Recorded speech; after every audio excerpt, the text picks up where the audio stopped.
네, 지난 시간까지 우리가 수사가 무엇인가에 대해서 살펴봤어요. 수사의 의의에 대해 살펴보고 오늘은 이제 수사를 시작을 할 때 수사가 시작될 때는 어떠한 조건에서 수사를 할 수 있는지 그런 수사의 조건에 관해서 보고 또 수사가 시작할 때 어떠한 단서로 수사를 개시하는지 그 두 개에 관해서 살펴보도록 하겠습니다.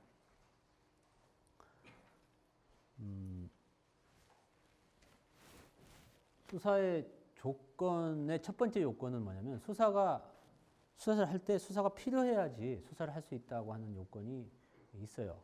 그래서 아이고 저는 옆에서 보니까 잘 안 보이네. 잠깐 앞으로 나가서 볼게요. 여기 있는 것처럼 그 수사의 필요성이라는 것이 무엇이냐, 수사의 필요가 있을 때 하는 것이 무엇이냐에 관한 의미를 보면은 우선 어떤 범죄 혐의가 있다고 사료되는 때에 수사를 할 수가 있어요. 그래서 범죄 혐의가 있다고 사료하는 그 사람은 누구죠? 사료가 뭐예요? 사료가 생각한다 이거죠. 생각 좀 하고 말해. 이게 생각 좀 하고 수사해 이렇게 얘기할 수 있는 거예요. 그래서 범죄 혐의가 있다고 생각하면 그때 수사를 할 수 있다. 그럼 생각은 누가 하냐면 누가 하는 거지? 판사가 하는 거예요? 검사가 하는 거예요? 수사기관이 생각을 해요. 수사기관이 범죄가 혐의 있다고 생각하면 수사를 할 수 있어요. 즉 2단계에서는 특별히 증거가 물증이 없어도 심증으로 수사가 있다, 범죄 혐의가 있다고 생각하면 수사를 할 수 있고, 그래서 주관적 혐의라고 얘기를 해요. 여기서 범죄 혐의는 주관적 혐의. 그렇지만 범죄 혐의가 주관적인 혐의로 족하지만 그것이 자의적이면 안 되겠죠. 합리적인 수사기관이 생각했을 때 범죄 혐의가 있다고 생각하면 수사를 할 수 있다는 거고, 그러면 이때 그 수사를 하는 사람이 필요한 만큼만 수사를 하도록 한 거니까, 필요할 때 수사를 한 거니까 필요하다고 생각하는 조사를 할 수 있어요. 그러니까 수사를 함에 있어서 수사를 하는 데 있어서 누구를 물어보면서 이거 사건을 알고 싶다 그러면 누구 물어볼 수도 있고, 또 어디 가서 뭔가 물건을 가져오면서 수사를 하고 싶다 그러면 수사를 할 수 있고, 또 뭐 잠복 근무를 하든지 하여튼 뭐 이 수사하는 데 필요한 행위는 자기가 할 수 있다라고 할 수 있습니다. 여기 이제 그리고 이제 이게 필요성의 원칙인데, 요거랑 관련해서 수사의 조건과 관련해서 조금 법적으로 약간 좀 뭐 복잡한 문제가 하나 있는데, 그 소송 조건이라는 것이 있어요. 소송 조건이라는 것이 있는데, 소송 조건은 뭐냐면 일정한 요건이 갖추어져야 소송을 할 수 있는 그러한 경우, 소송은 이제 재판을 할 때 이러한 요건을 갖춰야 재판을 할 수 있다고 하는 것, 그것을 소송 조건이라고 하고, 그 대표적으로 들여지는 게 소위 친고죄에 있어서의 고소, 반의사 불벌죄에 있어서의 처벌, 불희망 의사 표시가 존재하지 아니할 것, 두 가지가 소송 조건의 대표적인 것이에요. 그 중에 이제 고소를 한번 일단 보면은, 친고죄에 있어서 고소는 왜 필요하냐면, 여러분이 생각할 때 친고죄의 대표적인 것이 무엇이 있어요? 강간죄가 대표적인 것이죠. 대표적인 것인데, 그건 좀 이따가 얘기하겠지만, 강간죄는 조금 이제 문제가 있어서 약간 이제 법이 개정이 됐어요. 법이 개정이 됐고, 우리가 들 수 있는 게 모욕죄 같은 게 이제 징고죄로 남아 있는데, 모욕죄는 사람에게 모욕감을 주는 것. 대표적인 게 뭐가 있지, 모욕죄가? 남이 보는 앞에서 막 이렇게 인신 공격을 하고, 인신 공격을 할 때 구체적인 사실을 적시하나요, 안 하나요? 사실과 상관없이 하는 거죠. 사실과 상관없이 하는 것이 모욕죄죠.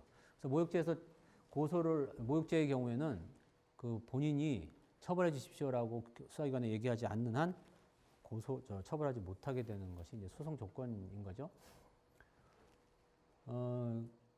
그러면 그리고 이렇게 이제 모욕죄에서 소송 조건으로 하고 있는 이유는 뭘까요? 이렇게 왜 고소를 해야만 재판을 할 수 있도록 친고죄로 만들었을까요? 네. 모욕죄에서 보호하고자 하는 법의 경우 개인적인 법익의 성격이 강하기 때문에 네. 그 모욕죄에 피해를 입은 개인이 그 소송 여부를 결정할 수 있도록 하고 있습니다. 네. 다시 한 번만 얘기해 보실래요? 네. 그러니까 모욕죄 같은 경우에는 그 피해 법익이 사회적인 법익이라기보다는 개인의 법익이 한정되는 경우가 많기 때문에 그런 경우에는 개인 선에서 개인이 원하지 않는다면은 그 소송으로 나가지 않도록 하고 있는 것 같습니다. 네. 그럼 질문이 있는데 살인죄. 살인죄는 사회적 법익이에요, 개인적 법익이에요? 살인죄 같은 경우에는 그 살인이라는 것을 범죄로 규정한 이유가 사회적인 해악을 끼칠 수 있기 때문에 그 규정한 이유도 있기 때문에 사회적 법익의 성격도 가지고 있다고 생각합니다. 사회적 법익의 성격도 가지고 있죠. 만약에 살인이 막 횡행하면 우리 사회가 불안해지니까 그럴 수도 있어요. 그러면 절도죄는? 절도죄도 마찬가지고. 그럼 모든 범죄가 그런 거 아닌가? 범죄를 없애고 우리 사회에서 그런 것은 사회적으로 다 이해관계가 있기 때문에 국가가 들어가고 그런 거지. 그런데 우리가 형법 강론에서 볼 때 이게 그 범죄를 분류할 때 법익의 개념을 가지고 분류를 했었죠. 그래서 뭐 국가적 법익을 보호하는 죄, 사회적 법익을 보호하는 죄, 또 개인적 법익을 보호하는 죄 이렇게 나눠졌고 거기서 살인죄는 어디에 포함되어 있었어요? 개인적 법익. 예, 알고 있었는데 아까 순간 자기 말이 이제 한번 잘못 나갔으니까 그걸 디펜드하기 위해서 굉장히 가다 보니까 결국 그렇게 됐는데 괜찮아요. 다시 언제나 언제나 올바른 길로 다시 돌아올 자유가 학생들한테는 보장되어 있으니까 잘하셨어요. 잘 아셨을 거고. 개인적 법익이라 그렇다면 아까 말한 것처럼 친고죄를 인정하는 이유가 개인적 법익이기 때문에 친고죄를 인정한다는 것은 조금 논리적으로 좀 부족하지. 왜냐하면 살인죄 같은 것도 개인적 법익을 보호하는 범죄이지만 그러나 그건 친고죄로 허용하고 친고죄로 규정하고 있지 않단 말이죠. 그러니까 이제 개인적 법익만 갖고는 안 되고 또 뭐가 더 필요할 것 같아요. 네, 말씀해 보세요. 모욕죄 같은 경우는 개인의 사생활이나 내밀한 영역과 관련된 경우가 많기 때문에 그것이 만약 수사가 개시될 경우에는 자기의 의지와 상관없이 자기에게 그 피해를 입은 그런 모욕 같은 것들이 더욱더 확대될 수 있기 때문에 그거를 최대한 법이 개입하지 않기 위해서 친고죄로 규정한 것 같습니다. 맞아요. 어떤 범죄는 피해자가 그것을 국가가 들어와서 막 이렇게 떠벌리는 것 자체가 싫을 수도 있어요. 그냥 좀 조용히 자기가 있고 싶다 하고 있고 그것이 이제 대표적으로 인정됐던 것이 그 강간죄 같은 경우였죠. 강간죄의 경우에는 자기가 남한테 그 성폭행을 당했다는 사실 자체를 남들이 모두 아는 것이 또 하나의 피해가 될 수도 있고 본인이 원하지 않는데 국가가 이렇게 밝히고 이런 것들이 오히려 피해자에게 피해를 줄 수 있다라는 생각 때문에 즉 피해자를 보호하기 위해서 그러니까 피해자의 의사가 중시되는 그러한 범죄가 일정 부분 있을 수 있고 그래서 이런 것들을 친고죄로 하겠다라고 하는 것이 있었고 또 하나는 뭐겠어요? 그것도 있고 이제 모욕죄가 그거 하나 있는데 어떤 범죄는 그 범죄가 좀 피해가 경미해요. 그러니까 예를 들면 모욕죄 같은 게 어떻게 보면은 뭐 내가 여러분한테 쌍욕을 하면 여러 사람 앞에서 쌍욕을 하면 그것이 모욕죄가 될 수도 있거든요. 근데 내가 욕을 하면 욕한 사람이 인격이 깎여요? 아니면 욕을 들은 사람이 인격이 깎여요? 욕한 사람이 나쁜 사람이라고 그러지 욕 들은 사람이 야,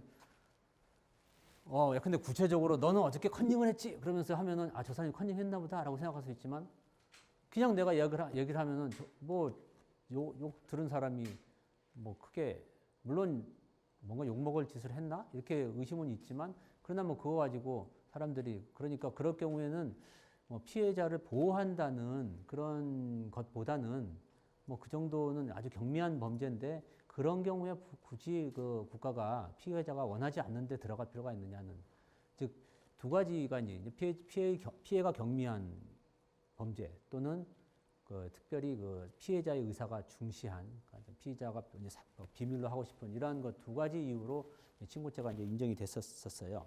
근데 어쨌든 이런 친고죄가 있으면 그 친고죄의 경우에는 피해자가 원하지 않는데 국가가 들어갈 수가 없고 따라서 형사재판을 할 수가 없는데 우리 다음 문제는 뭐냐면 이렇게 친고죄의 경우에 재판을 할 수 없지만 그러나 수사도 할 수 없는가라는 것이 우리의 의문인데 여러분 생각은 어떠세요? 예, 말씀해 보세요.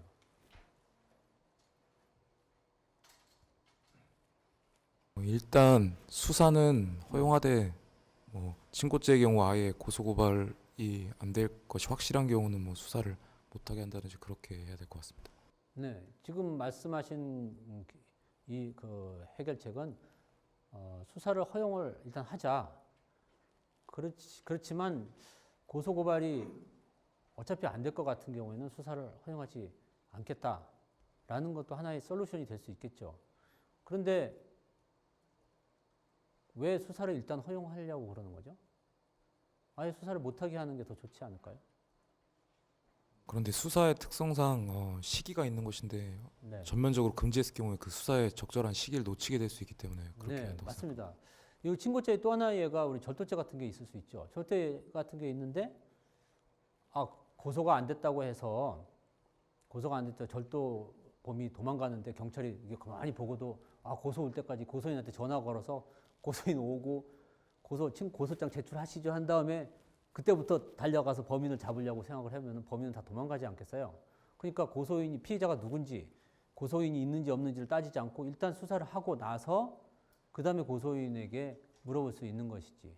근데 그럴 경우에 이제 고소인이 나중에 그 사람 내 물건 훔쳐갔으니까 처벌해 주십시오 이렇게 보통 얘기를 하겠죠.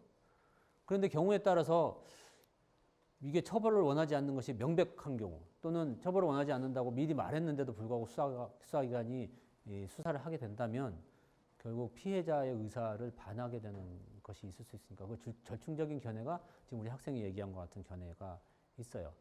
물론 다른 견해들도 있을 수 있는데 이렇게 해석하는 것이 우리 그 판례고 또 우리 그 다수의 견해라고 볼 수 있겠습니다. 처벌 의사 표시가 필요한 그러니까 처벌하지 말아달라고 요구할 경우에 처벌할 수 없는 반의사 불벌죄도 마찬가지로 볼 수가 있어요. 이런 경우에 이제 소송 조건이 없을 경우에는 수사를 원칙적으로 소송이 없더라도 수사는 할 수 있지만 그러나 소송 조건이 갖춰지지 않을 것이 명백하면 수사를 할 수 없는 것 이렇게 정리되고 있습니다. 그 다음에 수사 조건의 하나로 들어지는 것이 수사의 상당성이에요. 그럼 수사를 할 필요가 있다고 해서 언제나 수사를 하게 하면 안 된다라는 거죠. 이게 우리가 그 헌법에서도 어떤 비례 원칙이 있듯이 수사에도 상당성 원칙이 지켜져야 된다라는 것이고 이 상당성 원칙은 우리가 크게 두 가지 관점에서 바라볼 수 있는데 하나는 수사가 신의에 맞춰야 된다. 수사가 뭔가 이렇게 남을 속이고 이렇게 신의 측에 반하는 그런 식으로 수사를 하면 안 된다라는 원칙, 그게 신의 측인데요. 이거랑 관련해서 함정 수사 문제가 있어요. 예를 들면 범죄인을 잡기 위해서 도저히 이 사람이 범죄를 할 것 같은데 범죄를 언제 하는지 모르겠어요. 그래서 범죄인을 잡기 위해서 이 수사관이 범죄를 할 수 있도록 이렇게 딱 여건을 형성한 다음에 피고인이 범죄를 하면 그때 딱 잡아 들어가는 것이 있죠. 그럴 때 이거를 처벌을 할 수 있는가라는 문제가 바로 함정 수사의 문제인데 이런 함정 수사가 그 실무에서 많이 이루어지는 것이 이제 마약 범죄 같은 경우가 있을 수가 있겠어요. 마약 범죄는 보통 굉장히 은밀하게 이루어지고 또 자기들끼리 점조직으로 이루어지기 때문에 수사기관이 수사를 하기가 상당히 어려워요. 그래서 수사기관이 마치도 마약 거래에 개입해서 수사를 하는 경우가 좀 있죠. 예를 들면 이럴 수가 있어요. 수사기관이 있는데 뭔가 피고인이 그러니까 범인이 있단 말이에요. 범인이 있는데 얘가 뭔가 누구한테 마약을 팔면 그때 덮쳐서 잡고 싶은데 언제 파는지를 알 수가 없어요. 얘가 분명히 마약 판매책인 것은 알고 있는데 그러면 경찰이 전화를 해서 마치 경찰이 아닌 것처럼 해서 저 마약이 필요한 사람인데요. 저 마약이 없으면 하루도 못 살아요. 마약 좀 제발 좀 팔아주세요라고 얘기한 다음에 어디로 오라 그러죠. 서울대학교 정문 앞에서 만나고 올 때 빨간 장미꽃을 들고 오세요. 그러면 그런 다음에 이 경찰이 딱 가서 기다리죠. 기다리면 이 피고인이 이 범인이 오겠죠. 딱 만나는 순간 근처에 있던 다른 경찰 친구들이 얘를 가서 잡아. 요게 이제 대표적인 함정 수사의 예이고, 이것은 이 서울대학교 정문 앞에 함정을 파놓고 기다리고 있다가 범인이 들어오면 함정에 폭 빠지면 잡아 들어가는 것이죠. 이거 처벌할 수 있을까요? 없을까요? 에 관해서 여러분들의 의견을 한번 들어보겠습니다. 네. 여러분이 이미 알고 있는 판례에 너무 이렇게 전도되지 말고 여러분의 그 생각을 얘기해 보세요. 일단 선생님께서 사례로 드신 경우에는 그 범죄자가 먼저 자신이 먼저 마약을 팔겠다는 의사가 확실했기 때문에 그거를 이용해서 잡는 거는 큰 문제가 없을 거라 생각합니다. 근데 다른 경우에 예를 들면 경찰이 그것보다 더 나아간 경우, 예를 들자면 그러니까 뭐라 해야 되지? 범죄자, 그러니까 애초에 범죄 의사도 없었는데 선생님께서 말씀하신 사례의 경우는 마약을 이전부터 팔고 있었기 때문에 의사가 있었지만 범죄 의사도 없는 사람에게 범죄를 일으키게끔 유발해서 잡는 것은 안 된다 생각합니다. 그 두 개가 왜 차이가 나죠? 그러니까 지금 우리 학생이 얘기한 것은 두 가지 케이스를 나눈 것이, 하나는 처음에는 범죄 의사가 없었는데 범죄가 생기도록 경찰이 이렇게 유발한 경우, 꼬드긴 거죠. 꼬드긴 경우. 즉 그것을 우리가 범의 유발형이라고 해요. 범의 유발형이라고 얘기를 합니다. 이 범의 유발형의 경우에는 처벌을 할 수 있다. 처벌을 할 수 없다. 뭐라고 대답하신 거죠? 할 수 없다. 처벌을 할 수 없다라고 대답을 하셨어요.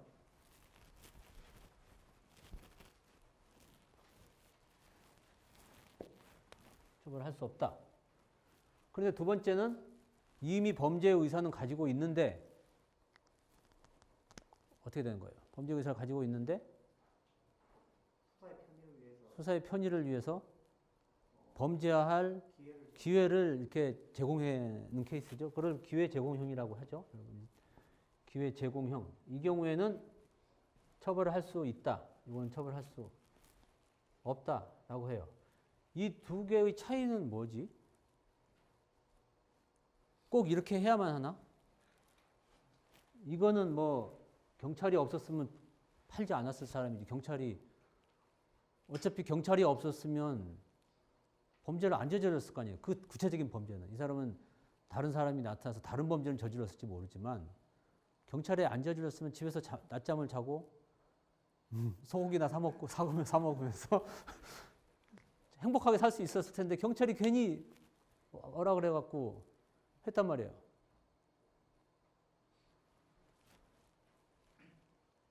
그 범죄자가 범죄를 저지를 위험성이 고려된 것 같습니다.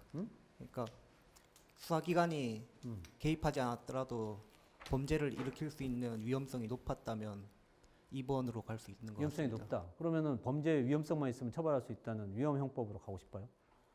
그럴 수는 없을 거 아니에요. 그렇지? 자네는 분명히 수석을 할 위험이 있어. 그러니까 수석을 못하게 미리 잡아간다. 이렇게 되겠어? 수석을 한 다음에 잡아가면 모를까? 멋진 배우자가 말이지. 어때요? 우리 지금 저 제목을 한번 보실까? 좋으셨어요. 결론적으로는 이게 다 다른 의견도 가능한데 지금 말씀하신 것이 우리 현재의 판례 입장이에요. 우리 현재 판례 입장이고 뭐 요것이 타당하다고 많은 사람들이 합의를 하고 있는 건데 그것을 논증하기 위해서 우리 저 화면을 한번 보시면 뭐를 얘기할 수 있겠어요? 요 두 개의 차이가 어떻게 보면 사람마다 평가는 다를 수 있지만 우리 판례 입장에서는 우리 또는 뭐 이렇게 볼 수 있냐면은 범인을 유발해서 범인을 만들어서 체포하는 경우에는 이것은 경찰이 신의에 반한 그러한 행동을 한 것인데 요 정도는 신의에 반한 행동이라고 볼 수 없다라고 하는 이제 평가를 한 거죠. 그래서 요거는 처벌할 수 있다라는 이제 결론을 이루는 것이 우리 현재 판례 입장이고, 이렇게 이제 두 가지 요 요건만 이제 가지고 평가하는 것이 아니고 다른 요건을 하나 가지고 있는데, 예를 들면 이런 경우를 들 수 있겠어요. 기회 제공형은 처벌할 수 있는 거고, 여기에 관해서 또 이제 하나의 예가 있을 수 있는데, 예를 들면 범위 유발형은 무조건 처벌할 수 있다라고 하면은 어떤 문제가 있을 수 있냐면, 이 범위를 유발한 사람이 경찰이 아닌 경우가 있을 수 있죠. 경찰이 아니고 일반인이 범위를 유발한 경우에도 범위 유발형인데, 일종의 범위 유발형인데, 그 경우에도 처벌을 못 한다라고 하면 어떤 문제가 생기겠어요? 예컨대 A가 B를 꼬드겨서 B가 범죄를 저질렀다. 근데 B는 원래 범죄할 생각이 없었는데 A가 계속 꼬드겨서 제발 좀 마약 좀 팔아주세요. 마약 좀 저한테 파세요라고 해서 겨우 할 수 없이 이렇게 범죄를 저질렀어요. 즉 마약을 팔았다라고 하면 범위 유발형이죠. 그럴 때 처벌하지 못한다고 하면은 어떤 문제가 있을 수 있겠어요? 네, 저쪽 주혜 학생 얘기해.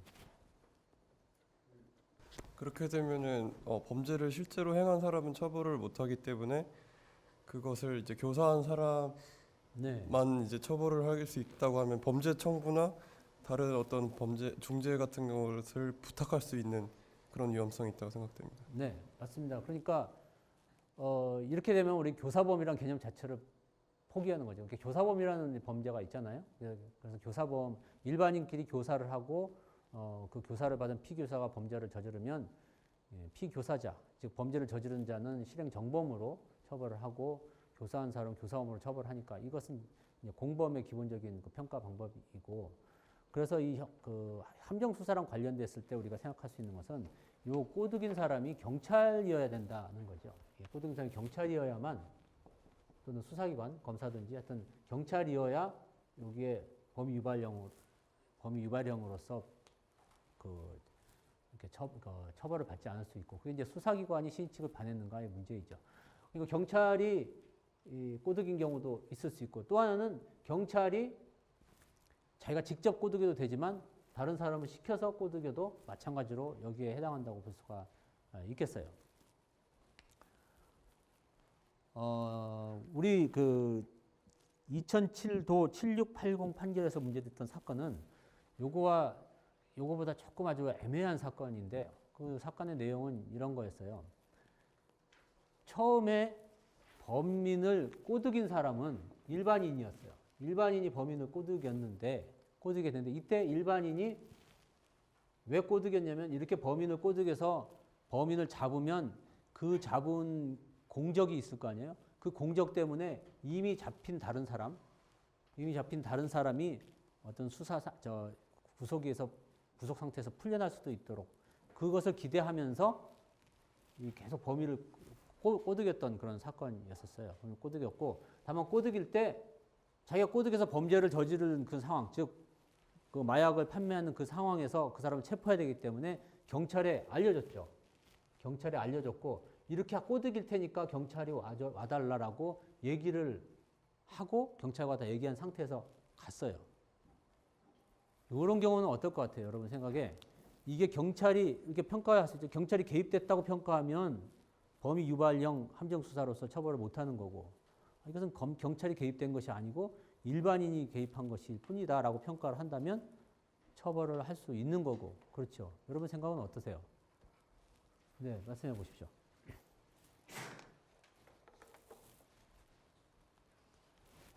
경찰이 개입했다고 해도, 그러니까 일반인이 이렇게 범위를 유발했을 때 그 일반인이 경찰의 어떤 수족으로서 평가를 받을 수 있는 경우랑 좀 그런 수족이 아니라 독립적인 어떤 의사를 가지고 있고 경찰이 단지 그 개입된 상황을 구별할 수 있다고 한다면은 그렇게 만약에 일반인이 경찰에 정말 수족처럼 부려진 경우만 경찰이 개입한 범위 유발형 함정 수사로 보고 아닌 경우는 다르게 판단할 수가 있을 것 지금 같습니다. 학생의 얘기는 경찰이 주동이 되고 일반인이 경찰의 보조자가 돼서 이렇게 함정 수사를 했을 때 여기에 해당한다라고 하는 이제 견해가 됐죠. 지금 얘기한 것이 아주 잘 얘기하셨어요. 그것이 판례 입장이고 따라서 이 판례에서는 이 사건에서 처벌을 할 수 있다라고 얘기를 했어요.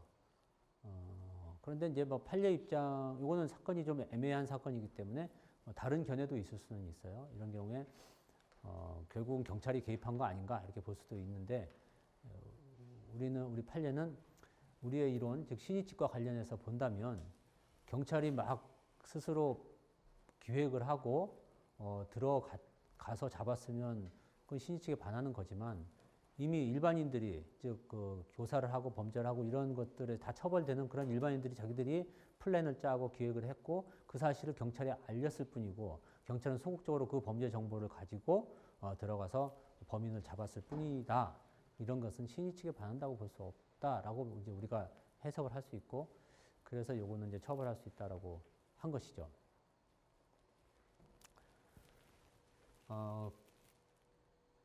그 다음에 우리가 이제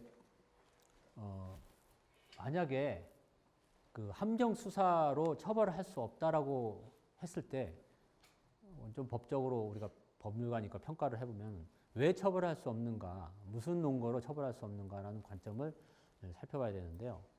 여기에는 여러 가지 견해들이 있어요. 여러 가지 견해들이 있고 무죄가 된다는 설, 면소가 된다는 설 등등 여러 가지 설이 있는데 우리 다수설하고 판례는 경찰 또는 검사가 즉 수사기관이 이렇게 함정을 파놓고 피의자를 잡는 것은 그리고 공소를 제기하는 것은 이 전체적인 절차가 위법하다. 즉 수사의 상당성을 잃은 그런 수사 방법에 의해서 잡은 거고 공소를 제기한 것이니까 이 공소 제기의 절차가 법률의 규정에 위반해서 무효가 된다라고 평가를 하고 따라서 우리 형사소송법 327조 제2호에 의해서 공소기각 판결을 하는 쪽으로 운용을 하고 있어요. 어쨌든 처벌을 받지 않고 있는 거죠. 그 다음에 수사의 상당성과 관련해서 두 번째 우리가 얘기해야 될 것은 이건 이제 이게 핵심이라고 볼 수 있는데 수사 비례의 원칙이라는 거예요. 수사의 필요가 범죄 혐의가 있으면 수사를 할 필요가 있고 수사를 할 수 있고 또 수사를 할 때 필요하다고 생각하는 방법을 수사기관은 쓸 수가 있는데 예를 들면 뭐 아까 우리가 모욕죄 같은 경우가 있는데 모욕죄 같은 거기에 피해자가 저 사람이 나를 모욕했으니까 처벌해 주십시오. 그럼 소송 조건 갖췄죠.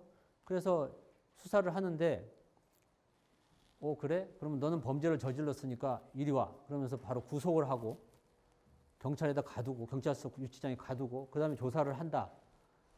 이런 거는 수상 필요하죠. 그 사람 물어보려면 유치장에 데리고 오고 인신을 자기가 확보한 다음에 물어볼 수 있는데 이걸 허용하게 되면 어떤 문제가 생기겠어요? 우리가 헌법과 관련해서 여러분이 한번 좀 논증을 한번 해보세요. 이런 것이 허용돼야 될 것인가, 허용되지 않아야 될 것인가.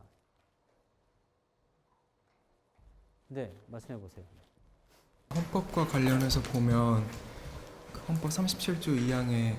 국민 기본권 제한은 법률에 의해 필요한 정도로 비례해서 이루어져야 하는데 여기서 아까 말씀하신 경우의 경우 그 경미한 범죄인데도 불구하고 수사 방법에서 구속과 같은 방법을 쓰는 것은 그거에 반하고 그리고 또 그 앞에서 얘기했듯이 헌법에서 그 인신 구속 절차에 있어서 무죄 추정의 원칙 등에 입각해서 봤을 때 그 일단 수사 단계에서는 무죄라고 본 다음에 그에 상당한 수사 방법을 써야 되는데 그것을 지키지 않았기 때문에 위헌된다고. 네, 상당한 수사 방법을 써야 되는 요청이 있어요. 그런데 그 요청을 우리가 헌법적으로는 지금 우리 학생이 얘기한 것처럼 30조 2항에서 찾을 수 있고 수사를 한다는 것은 기본적으로 수사를 받는 사람에게 일정한 자유와 권리를 제한하는 그러한 조치들이죠. 아까 말한 구속 같은 경우는 인신의 자유를, 신체의 자유를 제한하는 그런 것이니까 그 제한하려면 우리 공익을 위해서 필요한 만큼만 하라는 것이 헌법의 요청이고 수사에서도 수사의 필요성과 그 수사로 인해서 받는 권익, 그 제한되는 권익을 비교 형량을 해서 필요한 만큼만 하라. 이게 수사의 비례의 원칙이고 만약에 수사 비례의 원칙을 위반하는 과도한 수사의 경우에는 수사의 상당성이 없어서 결국 수사가 적합하지 않다라는 요청을 할 수 있어요. 그래서 수사 필요성과 상당성이 수사의 조건이다라고 말할 수가 있겠습니다. 여기까지가 이제 수사의 조건 문제이고 우리가 다음 얘기할 것은 수사의 단서 부분인데요.